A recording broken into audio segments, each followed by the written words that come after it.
Mark is a criminal defense attorney. All right, I want to start with where we were just a few days ago. There was an option not to put on anybody else and just close this case out, and the defense could have done it that way. Why do you think they didn't? Obviously, they have concerns. They have concerns that this lying Cohen might be believed by this jury. So they figure we've got to call somebody to counter that. I said they should have rested.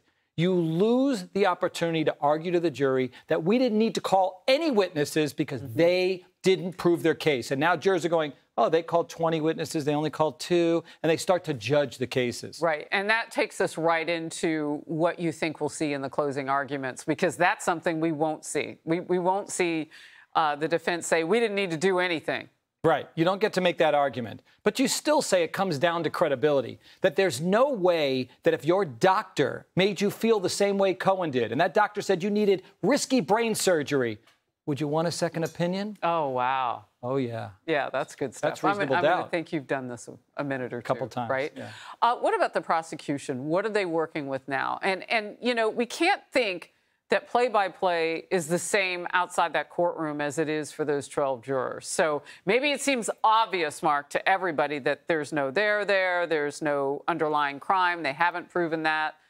They haven't even brought it up. There are a lot of things that the defense can play with in this, but the prosecution is not completely handcuffed. Correct. They're going to say, look, Cohen has lied in the past, but he came in front of you and he was being, I can't even say this. I can't even make the argument because I don't believe it. But the prosecution's Okay. going to say, I'm going to try to put on my former prosecutor hat and say, look, he was telling the truth. You know, if you believe him, the other evidence supports it. I can't even make the argument, but they're going to try. Because if you lie about one thing, you lie about all, wouldn't that? But that would have to be in the jury instructions. It's in the jury instruction, and they could disregard his entire testimony. But assuming they even believe what he said, this whole pronoun game, instead of I did this, we did it, meaning we bring in Trump with that, right? The next question is, how did he interfere with the election? What is that other crime? Yeah, what's the difference between interference and influence? I still don't even know. It better be in the jury instructions. All right. Fulton County District Attorney Fani Willis won her Democratic primary to keep her seat in Georgia. She is prosecuting former President Trump and 18 co-defendants for election interference in Georgia. Now, some of them have pled. Not everybody is still involved in this case this way, but that's how it started, with 19 of them, including Trump. Earlier this year, a judge ruled that Fani Willis could stay on the case if she kicked off her prosecutorial paramour, as I called him, Nathan Wade, who was married at the time when they were, you know, having a little side hustle. Anyway, Wade did just that. He stepped aside. An appeals court then agreed to hear an appeal by former President Trump, which could stall the trial beyond the November election. Here's Fani Willis, loving life at the victory party. Everyone is entitled to some dignity. And it's a message that's pissing folks off, but there is no one above the law in this country, nor is there anyone beneath it. We are going to celebrate. We're going to party. The DA drinking Grey Goose, in case anybody wondering.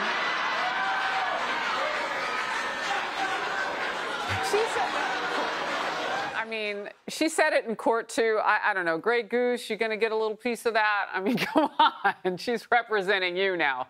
Also, last night, a very, very happy Nathan Wade showed up.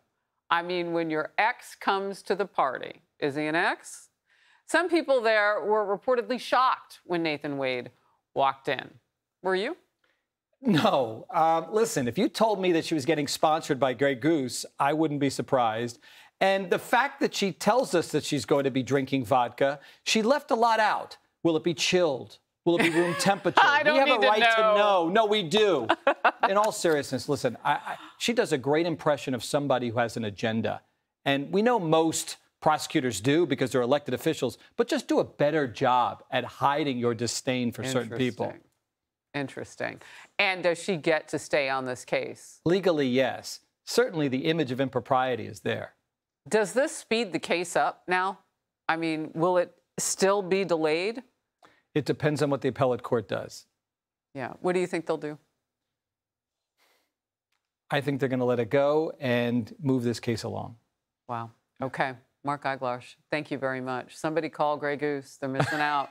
Hey everyone, I'm Emily Campagno. Catch me and my co-hosts Harris Faulkner and Kaylee McEnany on Outnumbered every weekday at 12 p.m. Eastern, or set your DVR. Also, don't forget to subscribe to the Fox News YouTube page for daily highlights.